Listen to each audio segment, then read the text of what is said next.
que é justiça, de verdade?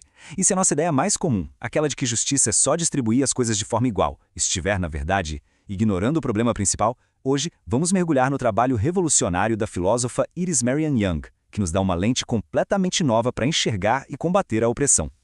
Para começar, a gente precisa desafiar essa noção que parece tão óbvia.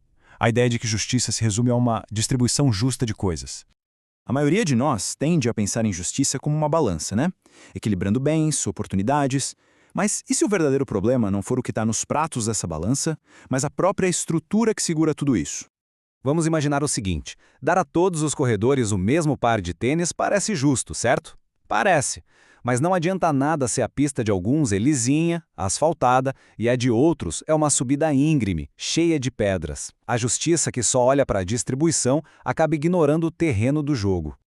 E essa crítica, de que o foco só na distribuição não é suficiente, nos leva a reexaminar algumas das teorias de justiça mais importantes que existem, a começar por aquela famosa ideia de justiça como equidade.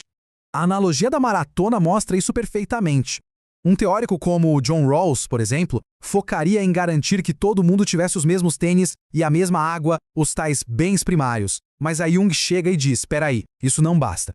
Ela nos força a olhar para a pista em si, para as regras e as estruturas que já definem, desde o começo, quem vai ter um caminho fácil e quem vai enfrentar um monte de obstáculos. E olha, essa crítica não era só para um pensador, não. A Young argumentou que várias tradições políticas, desde o liberalismo, focado nos direitos individuais, até o libertarianismo e o republicanismo, todas elas tinham um ponto cego.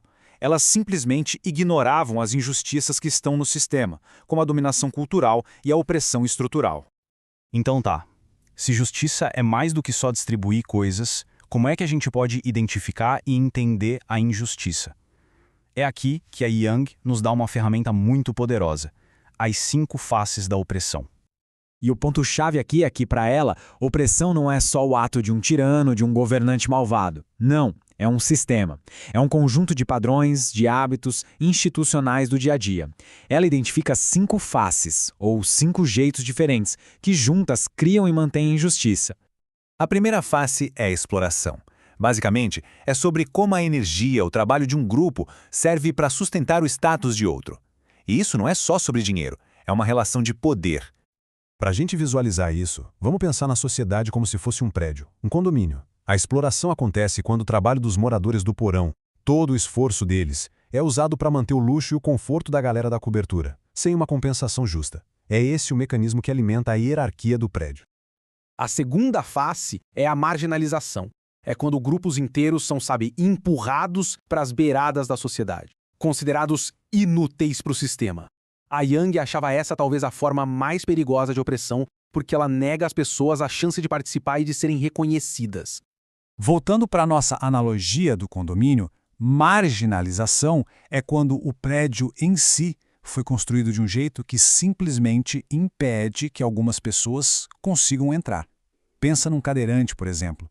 Não tem rampa, não tem elevador adaptado, essas pessoas não são nem exploradas, elas são totalmente excluídas da vida do condomínio. A terceira face é a impotência. Essa fala sobre quem tem o poder de criar as regras e quem só tem que obedecer.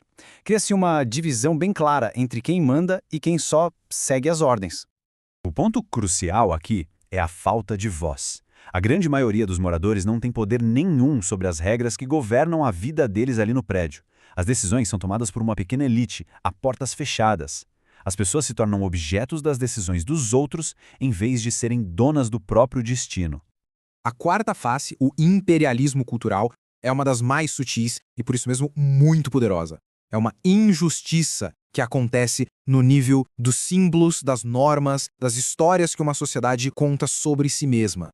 No nosso prédio, isso seria assim. A música, a arte e as festas dos moradores da cobertura são consideradas a cultura oficial do lugar. É o que toca no som do hall de entrada. Enquanto isso, a música e as tradições dos outros moradores são vistas como esquisitas, barulhentas, fazendo com que a identidade deles se torne invisível ou até mesmo inferior.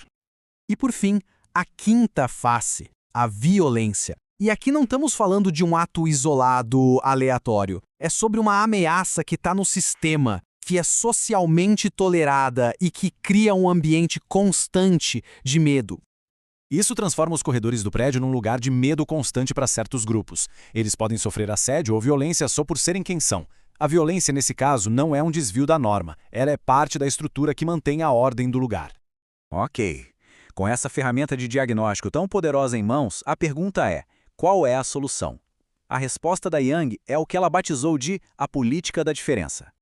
Em vez de buscar um ideal de neutralidade que na prática só esconde o que é dominante, a Young defende exatamente o contrário. Justiça de verdade exige que a gente reconheça ativamente as diferenças entre os grupos. Não para separar, mas para garantir que as vozes que foram marginalizadas tenham representação de verdade e que suas perspectivas sejam valorizadas no debate público. Essa analogia da orquestra é simplesmente perfeita. Captura a essência da ideia. Uma sociedade justa de verdade não é aquela que força todo mundo a tocar a mesma nota. É aquela que reescreve a partitura para criar uma harmonia muito mais complexa e rica com suas diversas partes, valorizando cada instrumento pelo som único que ele traz.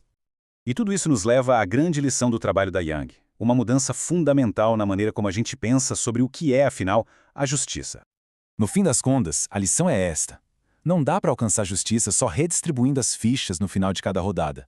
Se o jogo em si, o tabuleiro, tem regras viciadas que sempre favorecem os mesmos jogadores, a verdadeira tarefa é redesenhar o tabuleiro e reescrever as regras do jogo. Essa estrutura toda, portanto, não é só uma teoria abstrata. É uma lente, uma ferramenta que podemos usar para analisar o mundo. E fica a reflexão: onde é que a gente consegue ver essas 5 faces da opressão funcionando hoje nas nossas comunidades, nas nossas instituições?